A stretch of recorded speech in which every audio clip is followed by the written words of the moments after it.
Hi dear friends, welcome back to our channel. இன்றைக்கான recipe என்னன்னு பார்க்கலாம். எக்கச்சக்கமான சத்துக்கள் இருக்கிற கேழ்வரகு யூஸ் பண்ணி பஞ்சு போல் இட்லியும் கிறிஸ்பியான தோசையும் இதுக்கு தொட்டுக்கிறதுக்கு ஒரு டேஸ்டியான சட்னியும் எப்படி செய்யலாம் அப்படின்றத பார்க்கலாம். இதுக்கு மாவு ஃப்ரெஷ்ஷாக அரைச்சி புளிக்க வச்சு செய்ய போகிறோம். ஸோ ரொம்பவே ஹெல்த்தியான ஒரு பிரேக்ஃபாஸ்ட் அண்ட் டின்னர் ரெசிபியாக இருக்கும். ரெசிபிக்குள்ளே போகிறதுக்கு முன்னாடி நீங்கள் இன்னும் மை ஸ்டைல் குக்கிங் சேனலை சப்ஸ்கிரைப் பண்ணலை அப்படின்னா சப்ஸ்கிரைப் பண்ணிட்டு பக்கத்தில் இருக்க பெல் ஐக்கானே கிளிக் பண்ணிவிட்டு ஆல் அப்படின்ற ஆப்ஷனை செலக்ட் பண்ணிக்கோங்க. அப்போ தான் நான் லேட்டஸ்ட்டாக அப்லோட் பண்ணுற எல்லா ரெசிபியுமே நீங்கள் மிஸ் பண்ணாமல் பார்க்க முடியும். இந்த கேழ்வரகு சாப்பிட்றதால நமக்கு என்ன ஹெல்த் பெனிஃபிட்ஸ் இருக்குது அப்படின்றதையும் நான் வீடியோக்குள்ளே ஷேர் பண்ணியிருக்கேன். வீடியோவை லாஸ்ட் வரைக்கும் ஸ்கிப் பண்ணாமல் பாருங்கள். வாங்க வீடியோக்குள்ளே போகலாம்.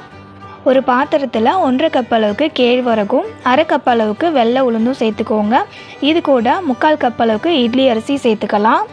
இட்லி அரிசிக்கு பதிலாக நீங்கள் ரேஷனில் கொடுக்குற குண்டு அரிசி கூட சேர்த்துக்கலாம். லாஸ்ட்டாக இது கூட 1 டேபிள் ஸ்பூன் அளவுக்கு வெந்தயம் சேர்த்துக்கிட்டு இப்போ இந்த அரிசி உளுந்து அதுக்கப்புறம் கேழ்வரகு இது எல்லாத்தையுமே நல்லா க்ளீனாக கழுவி எடுத்துக்கலாம். இது போல் கையால் நல்லா பிசைஞ்சு கழுவிக்கோங்க. அப்போ தான் இதில் இருக்கிற அழுக்குகள் எல்லாமே வெளியே வரும். பாருங்கள், இந்த அளவுக்கு தண்ணி நல்லா கிளியராக தெரியணும். அந்த அளவுக்கு இந்த கேழ்வரகு உளுந்து அரிசியெல்லாம் கழுவி எடுத்துக்கணும். இந்த அளவுக்கு நல்லா க்ளீனாக கழுவுனதுக்கு அப்புறமா இதை ஒரு 8 மணி நேரத்துக்கு ஊற வச்சு எடுத்துக்கலாம். 8 மணி நேரத்துக்கு அப்புறம் பார்த்தீங்கன்னா இந்த மாதிரி நல்லா ஊறி வந்திருக்கும். இதில் மாவு அரைக்கிறதுக்கு ஒரு 1/2 மணி நேரத்துக்கு முன்னாடியே அவலை கழுவிட்டு ஒரு 1/2 மணி நேரம் ஊற வச்சுக்கோங்க. 1/2 மணி நேரத்துலேயே நல்லா ஊறி வந்துடும். வெள்ளை அவல் எடுக்கிறீங்க அப்படின்னா ஒரு 10 நிமிஷம் ஊற வச்சா போதும். நான் சிகப்பு அவல் எடுத்திருக்கேன், அதனால ஒரு 1/2 மணி நேரத்துக்கு ஊற வச்சிருந்தேன். பாருங்க, அவல் இந்த அளவுக்கு நல்லா சாஃப்டா ஊறி வந்ததும் ஏற்கனவே ஊற வச்சிருந்தோம்ல அது கூட இந்த அவலை சேர்த்துட்டு இப்போ இந்த தண்ணியை வடிகட்டிட்டு புது தண்ணி சேர்த்துக்கோங்க. அடுத்தது நம்ம ஊற வச்சிருந்த கேழ்வரகு அரிசி உளுந்து அவல் இது எல்லாத்தையுமே ஒரு மிக்ஸி கப்ல மாத்திக்கலாங்க. கொஞ்சம் கொஞ்சமா சேர்த்துக்கிட்டு இதை அரைக்கிறதுக்கு தேவையான அளவுக்கு தண்ணியும் சேர்த்துக்கிட்டு ஃபைனா அரைச்சி எடுத்துக்கலாம். மிக்ஸி கப்பை மூடிட்டு இதை நல்லா ஃபைனா அரைச்சி எடுத்துக்கோங்க. மாவு அரைக்கும் போது நிறைய தண்ணி சேர்த்து அரைச்சிடாதீங்க. நம்ம இட்லி மாவுலாம் எப்படி நல்லா கெட்டியா அரைப்போம் அதே மாதிரி அரைச்சிக்கோங்க. பாருங்க, இந்த அளவுக்கு நல்லா வழவழன்னு அரைச்சி எடுத்துக்கணும். இந்த அளவுக்கு அரைச்சதுக்கு அப்புறமா இப்போ இதை ஒரு பாத்திரத்தில் மாத்திக்கலாம். மீத இருக்கிற அரிசி உளுந்தையுமே இதே மாதிரி அரைச்சி எடுத்துக்கலாம். கேழ்வரகுல என்ன சத்துக்கள்லாம் இருக்கு, இதை நம்ம அடிக்கடி சாப்பிடும்போது நமக்கு என்ன ஹெல்த் பெனிஃபிட்ஸ் கிடைக்கும் அப்படின்னா, கேழ்வரகுல பார்த்தீங்கன்னா கால்சியம், இரும்பு சத்து, புரதம், நார் சத்து, அதுக்கப்புறம் பொட்டாசியம், மெக்னீசியம்னு நிறைய சத்துக்கள் இருக்குங்க. கேழ்வரகுல செய்கிற உணவுகளை நம்ம அடிக்கடி சாப்பிடும்போது நமக்கு ஏற்படுற எலும்பு தேய்மானத்தை தடுக்கும். நம்ம உடம்புல இருக்கிற கெட்ட கொழுப்பை குறைக்கும். ரத்த சோகை இருக்கிறவங்க, அதே போல் உடம்பு எப்போவுமே டயர்டாக இருக்குது, கொஞ்சம் கூட ஆக்டிவாகவே இருக்க முடியல அப்படின்றவங்களும் இந்த கேழ்வரகுல செய்கிற உணவுகளை வாரத்துக்கு ஒரு 2 முறையாவது சாப்பிட்டு வந்தீங்க அப்படின்னா இந்த பிரச்சனை எல்லாமே இல்லாமல் போயிடும். கேழ்வரகை பற்றி எனக்கு தெரிஞ்ச ஒரு சில ஹெல்த் பெனிஃபிட்ஸ் மட்டும் தாங்க இன்னைக்கு உங்க கூட ஷேர் பண்ணியிருக்கேன். ஆனால் இதில் நிறைய நன்மைகள் இருக்கு. நம்ம ஊற வச்ச உளுந்து அரிசி கேழ்வரகு எல்லாத்தையுமே மாவா அரைச்சதுக்கு அப்புறமா இதில் ஒரு 1/2 கைப்பிடி அளவுக்கு கல் உப்பு சேர்த்துக்கிட்டு கையாலே இந்த மாதிரி கரைச்சிட்டுக்கோங்க. கையாலே மாவு கரைச்சிக்கிட்டோம் அப்படின்னா மாவு நல்லா புளிச்சு வரும். மாவோடைய கன்சிஸ்டன்சியை பாருங்க, இந்த அளவுக்கு திக்கா இருக்கணும். ரொம்ப தண்ணி ஊற்றி அரைச்சிட்டிங்க அப்படின்னா இட்லி ஊற்றுறதுக்கு வராது. மாவுல உப்பு சேர்த்து நல்லா கலந்து விட்டதுக்கு அப்புறமா இப்போ மாவு அதிகமாக இருக்குன்றதால நான் வேற ஒரு பாத்திரத்தில் பாதி அளவுக்கு மாவு மாற்றிக்க போகிறேன். நம்ம கரைச்சி வைக்கிற மாவு நம்ம எடுத்துக்கிற பாத்திரத்தில் பாதி அளவுக்கு இருக்கணும். அப்போ தான் புளிச்சு கீழே விழுந்துடாமல் இருக்கும்.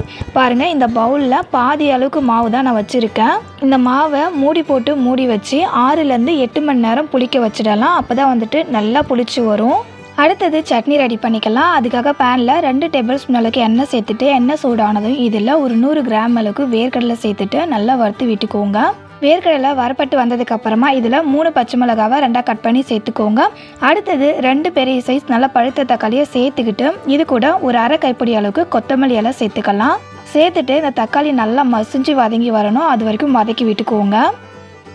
இந்த அளவுக்கு தக்காளி நல்லா மசிஞ்சு வதங்கி வந்ததுக்கு அப்புறமா ஸ்டவ் ஆஃப் பண்ணிவிட்டு இதோடைய சூடு ஆற விட்டுட்டு சூடு ஆறினதுக்கு அப்புறமா ஒரு மிக்ஸி கப்பில் சேர்த்துக்கோங்க. சேர்த்துட்டு 2 டேபிள் ஸ்பூன் அளவுக்கு பொட்டுக்கடலை, தேவையான அளவுக்கு உப்பு, கொஞ்சமாக தண்ணி சேர்த்துட்டு மிக்ஸி கப்பை க்ளோஸ் பண்ணி சட்னி கன்சிஸ்டன்சிக்கு அரைச்சி எடுத்துக்கலாம். சட்னியை அரைச்சிட்டு ஒரு பவுலில் மாற்றிக்கலாம். மாற்றிட்டு மிக்ஸி கப்பில் கொஞ்சமாக தண்ணி சேர்த்து மிக்ஸி கப்பை ரின்ஸ் பண்ணி அந்த தண்ணியை இந்த சட்னி கூட சேர்த்துட்டு கலந்து விட்டுருங்க. அடுத்தது சட்னியை தாளிச்சிக்கலாம். அதுக்காக ஒரு பேனை சூடு பண்ணிவிட்டு அதில் 1 டேபிள் ஸ்பூன் அளவுக்கு எண்ணெய் சேர்த்துட்டு எண்ணெய் சூடானதும் 1/4 டேபிள் ஸ்பூன் அளவுக்கு கடுகு சேர்த்துட்டு கொஞ்சமாக கருவேப்பிலை சேர்த்து பொரிச்சு வந்ததும் அதை அப்படியே சட்னியில் சேர்த்து கலந்து விட்டுருங்க. அவ்வளோதான், சட்னி ரெடி ஆகிடுச்சு. 8 மணி நேரம் ஆனதுக்கு அப்புறமா மாவை ஓப்பன் பண்ணி பார்க்கலாம். மாவு புளிச்சு நல்லா பொங்கி வந்திருக்கு பாருங்கள். நம்ம பாதி பாத்திரம் வரைக்கும் தான் மாவு வச்சுருந்தோம். ஆனால் மேலே வரைக்குமே நல்லா பொங்கி வந்திருக்கு. ரெண்டாவது ஒரு பாத்திரத்தில் மாற்றி வச்சோம்ல, அதுவுமே வந்துட்டு நல்லா புளிச்சு பொங்கி வந்திருக்கு பாருங்கள். இப்போ அந்த மாவு வந்துட்டு நல்லா ஒரு டைம் கலந்து விட்டுட்டு இட்லி தட்டில் மாவு ஊற்றி இட்லியை வேக வச்சிடலாம். இட்லி தட்டில் கொஞ்சமாக எண்ணெய் அப்ளை பண்ணிவிட்டு மாவு வந்துட்டு ஊற்றிக்குவோங்க. மாவு ஊற்றினதுக்கு அப்புறமா நம்ம இட்லி பாத்திரத்தில் கொஞ்சமாக தண்ணி சேர்த்துட்டு அதில் இந்த தட்டை வச்சுட்டு ஒரு 1/4 மணி நேரம் வேக வச்சு எடுத்துக்கோங்க. 1/4 மணி நேரம் ஆனதுக்கு அப்புறமா இட்லி நல்லாவே வெந்து வந்திருக்கும். ஓப்பன் பண்ணி பார்க்கலாம். இட்லி வெந்துச்சான்னு பார்க்கறதுக்கு கத்தி அப்படின்னா டூத்பிக்கை யூஸ் பண்ணி இட்லிக்கு நடுவில் விட்டு பார்த்தோம் அப்படின்னா அந்த கத்தியில் வந்துட்டு மாவு ஒட்டாமல் வரணும். அப்போ வந்துட்டு இட்லி வெந்திருக்குன்னு அர்த்தம். இட்லி எந்த அளவுக்கு சாஃப்டாக வந்திருக்குன்றதை நான் கையை வச்சு பார்க்கும்போதே உங்களுக்கு தெரியும். அடுத்தது இதே மாவில் தோசையுமே ஊற்றலாம். அதுக்கு தோசைக்கல்ல சூடு பண்ணிவிட்டு 2 கரண்டி அளவுக்கு மாவு ஊற்றிட்டு மாவை தின்னாக வந்து தீத்தி விட்டுக்கோங்க. தீத்தி விட்டுட்டு கொஞ்சமாக எண்ணெய் சேர்த்துட்டு வேக விட்டுடுங்க. தோசை ஒரு பக்கம் வெந்து வந்ததும் மறுபக்கம் திருப்பி போட்டு வேக விட்டுடலாம். 2 பக்கமே தோசை வெந்து வந்ததும் ரோல் பண்ணிவிட்டு தோசையை சர்வ் பண்ணிக்கலாம். தோசை எந்த அளவுக்கு நல்லா கிறிஸ்பியாக வந்திருக்குன்றதை பார்க்கும்போதே உங்களுக்கு தெரியும். கேழ்வரகு மாவில் பஞ்சு போல் இட்லியும் கிறிஸ்பியான தோசையும் செஞ்சு காமிச்சிருக்கேன். இந்த சத்தான கேழ்வரகு மாவில் செஞ்ச இட்லியும் தோசையும் உங்களுக்கு பிடிச்சிருந்தது அப்படின்னா இந்த வீடியோக்கு மறக்காமல் லைக் பண்ணிக்கோங்க. உங்கள் ஃப்ரெண்ட்ஸ் அண்ட் ரிலேட்டிவ்ஸ்க்கும் ஷேர் பண்ணி நம்ம சேனலுக்கு சப்போர்ட் பண்ண சொல்லுங்கள். இட்லி எந்த அளவுக்கு நல்லா பஞ்சு போல் சாஃப்டாக வந்திருக்குன்றதை பாருங்கள் ஃப்ரெண்ட்ஸ். இந்த இட்லிக்கும் தோசைக்கும் நம்ம செஞ்ச சட்னி கூட வச்சு சாப்பிடும்போது டேஸ்ட் வேறு லெவலில் இருக்கும். கண்டிப்பாக வந்துட்டு மிஸ் பண்ணாமல் இந்த ரெசிபியை நீங்களும் செஞ்சு சாப்பிட்டு பாருங்கள் ஃப்ரெண்ட்ஸ். இதே போல் நம்ம சேனலில் வர எல்லா இன்ட்ரெஸ்டிங்கான அண்ட் டிஃப்ரெண்ட்டான ரெசிபியை பார்க்கறதுக்கு மை ஸ்டைல் குக்கிங் சேனலை சப்ஸ்கிரைப் பண்ணிக்கோங்க. இதே போல் ஒரு சூப்பரான அண்ட் டேஸ்டியான வேறு ஒரு ரெசிபியோட அடுத்த ஒரு வீடியோவில் மீட் பண்ணலாம் ஃப்ரெண்ட்ஸ். தேங்க்ஸ் ஃபார் வாட்சிங்.